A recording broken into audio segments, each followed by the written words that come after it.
Hello everyone, welcome to the online class of Shri Ram Public School, myself Pragati Pandey. And today we are going to start our next chapter, and the name of the chapter is Inside the Earth. Students, as you know that our earth is a round circular shape. हमारा जो पृथ्वी हमारी जो अर्थ है ये लगभग circular shape की है, spherical, ठीक है। तो आप जो रहते हैं आप उसकी सरफेस पे रहते हैं, आप उसकी सतह पे रहते हैं और उस गोले के अंदर क्या क्या चीज़ें हैं इसके बारे में ही आज हम डिस्कस करेंगे। सो स्टूडेंट्स, आप देख रहे हैं कि ये हमारी पृथ्वी है जो आपको मूवमेंट करती हुई दिख रही है। तो आप जो रहते हैं आप इस सरफेस पे रहते हैं, मतलब आप यहाँ ये जो लैंड एरिया है यहाँ सब आप रहते हैं इस पे, लेकिन ये सर्कुलर है, बॉल जैसा है, यानी उसके अंदर भी कुछ चीज़ें प्रेजेंट होंगी। तो क्या क्या चीज़ें अंदर हमारे अर्थ के प्रेजेंट होती हैं उन्हीं के बारे में आज हम डिस्कस करेंगे। ओके,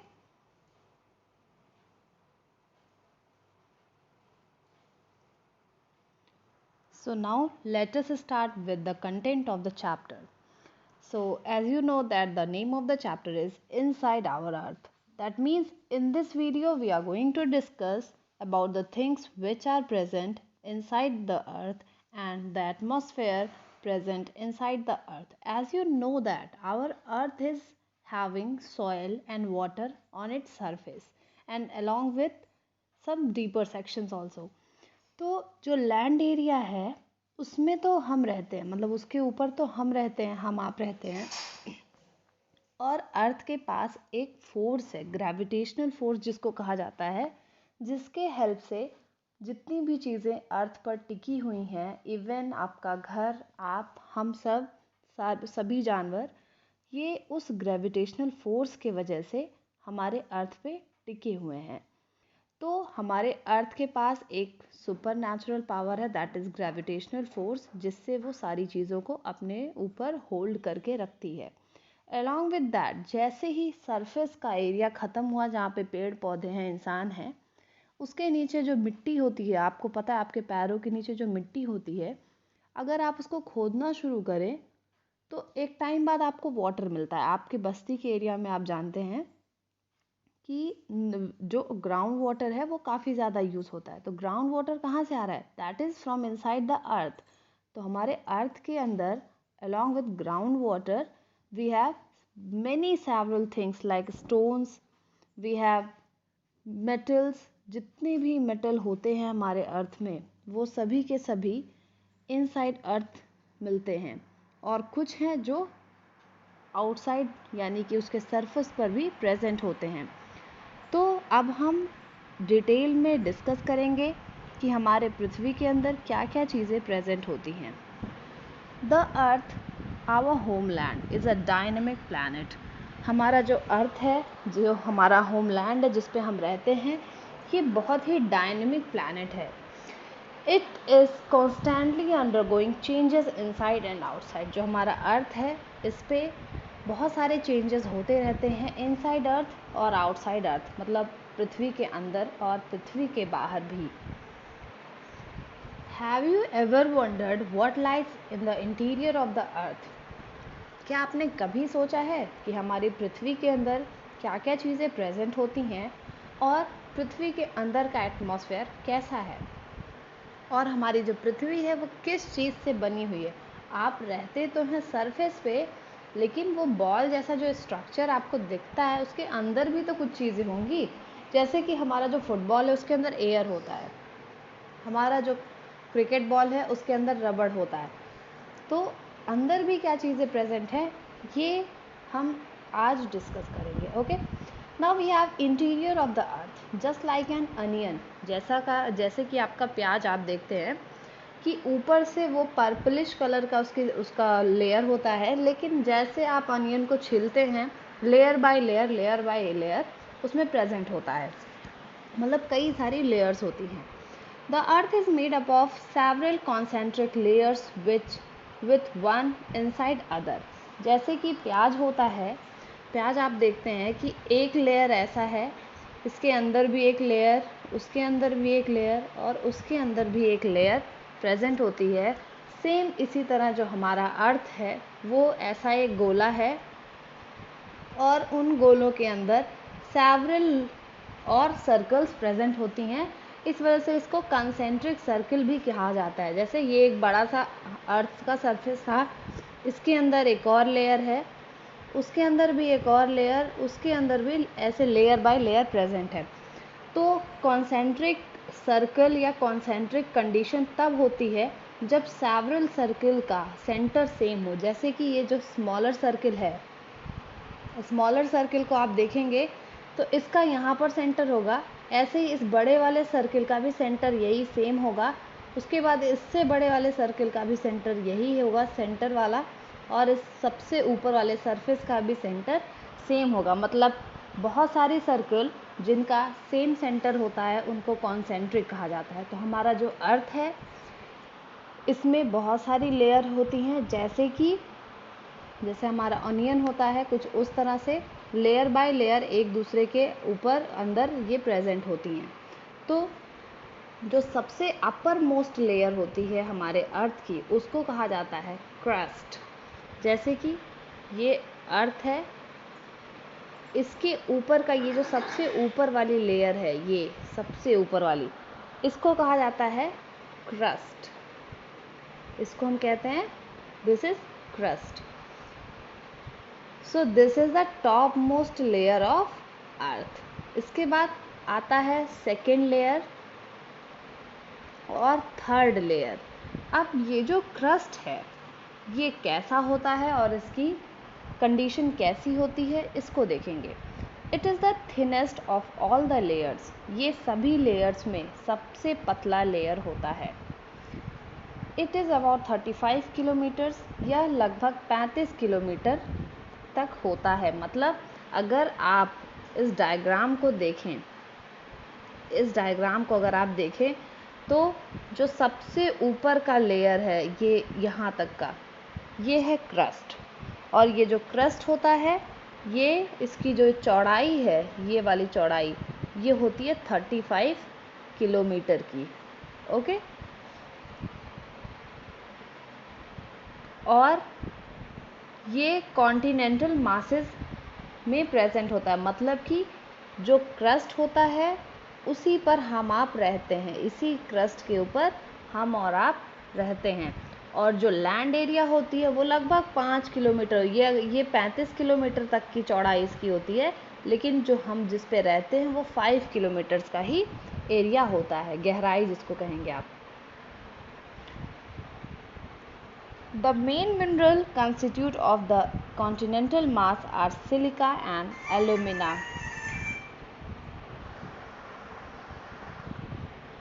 जो हमारे अर्थ में जो क्रस्ट है, क्रस्ट में सबसे ज़्यादा प्रेजेंट होता है सिलिका। सिलिका मतलब बालू, और एल्यूमिना मतलब एल्यूमिनियम का कंटेंट। यानी कि जो क्रस्ट है उसमें सबसे ऊपर तो मिट्टी प्रेजेंट होती है जिस पे आप रहते हैं।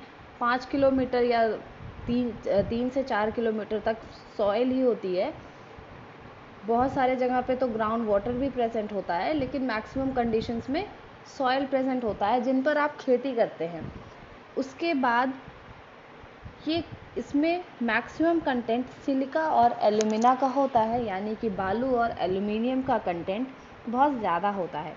इट इज़ दस कॉल्ड Cl, और इसके वजह से हम इसको Cl भी कहते हैं।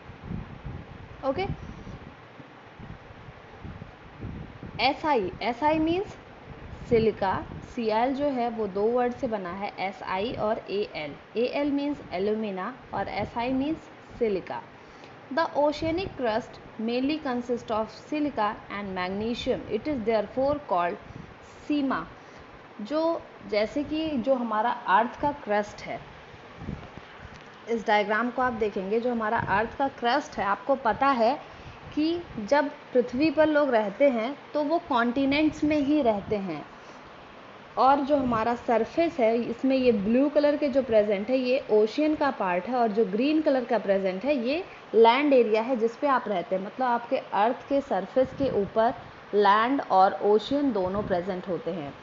तो लैंड भी प्रेजेंट है जिस पे इंसान रहता है, जिसके क्रस्ट का जो कंटेंट है वो सिलिका और एल्यूमिना का होता है। वहीं पर जो ये ओशियन है, ओशियन में भी समुद्र है, जहाँ तक समुद्र है पानी है ही, लेकिन जब उसके बेड मतलब समुद्र ओशियन बेड पे आप जाएंगे, यानी कि समुद्र की जो सतह होती है नीचे की लेयर, नीचे की, वहाँ पर सीमा यानी कि सिलिका और मैग्नीशियम प्रेजेंट होता है।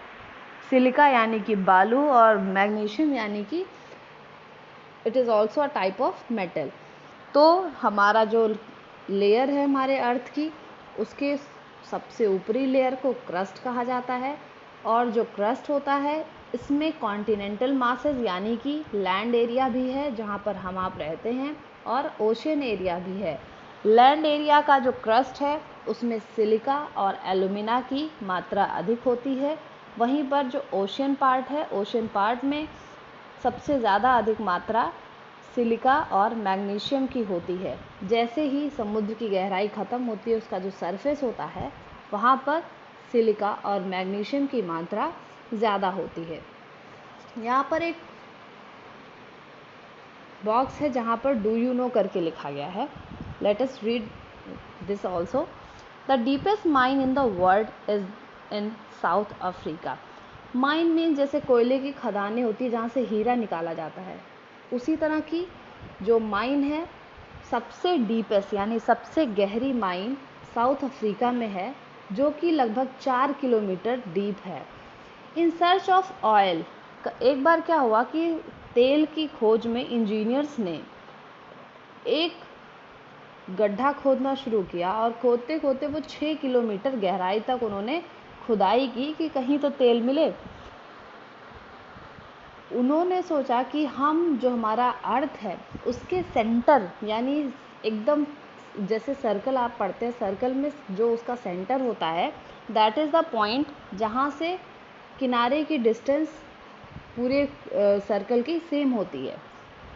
तो वो उन्होंने सोचा कि मैं मतलब हम लोग खोदते हैं और हम अर्थ के सेंटर तक पहुँचते हैं, लेकिन जो हमारा अर्थ है उसकी जो रेडियस है, जैसे ये हमारा अर्थ है, ठीक, इसका ये होता है सेंटर। तो उन्होंने क्या किया, वो यहाँ से खोदना शुरू किए, 4 किलोमीटर तक खोदे, फिर 6 किलोमीटर तक खोदे कि मतलब ऑयल मिलेगा, लेकिन वो सिर्फ और सिर्फ थोड़े से क्रस्ट एरिया को ही क्रॉस कर पाए थे, क्योंकि हमारे अर्थ का जो रेडियस होता है वो होता है 6400 किलोमीटर।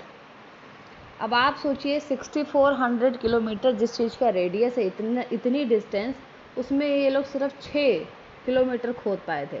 मतलब वो 10% भी नहीं खोद पाए, 1 से 2% भी मुश्किल से। ओके, तो यहाँ से हमको ये पता चलता है जो हमारा अर्थ है, अर्थ का जो सेंटर है, सेंटर से किनारे तक की दूरी लगभग 6400 किलोमीटर पड़ती है। Okay, so that is for do you know condition. अब हम देखेंगे कि ये जो कॉन्टिनेंटल क्रस्ट यानी हमारा जो सेकेंड डायग्राम है उसके बारे में। सेकेंड डायग्राम आप देख रहे हैं कि ये लैंड एरिया है जिसको शो किया गया है, क्रस्ट की कंडीशन है। पहले ही आपने देखा कि जो क्रस्ट होता है, अर्थ का जो सरफेस है, ये किनारे का जो सरफेस, यही क्रस्ट होता है। तो क्रस्ट में लैंड एरिया भी प्रेजेंट होती है और ओशियन एरिया भी प्रेजेंट होती है। तो ये जो डायग्राम है ये लैंड एरिया और ओशियन एरिया दोनों की ही कंडीशन को दिखा रहा है। पहले देखेंगे हम लैंड एरिया। ये इतना जो पोर्शन है ये लैंड एरिया है, जहाँ पर सबसे ऊपर यहाँ पे इंसान रहते हैं, यहाँ पे पहाड़ भी हैं, यहाँ पे प्लेट्यूज भी हैं और सॉइल भी है जिस पे इंसान रहता है। इसके नीचे ये जो पोर्शन है यहाँ पर एल्युमिनियम और सिलिका की मात्रा बहुत ही ज़्यादा होती है। ठीक है, ये पूरा मिला करके हमारा कॉन्टिनेंटल क्रस्ट बन रहा है, जो कि अर्थ का पार्ट है, अर्थ के क्रस्ट का पार्ट है। वो भी वो एरिया जहाँ पर इंसान रहते हैं, जो कि कॉन्टिनेंटल एरिया है, लैंड एरिया है।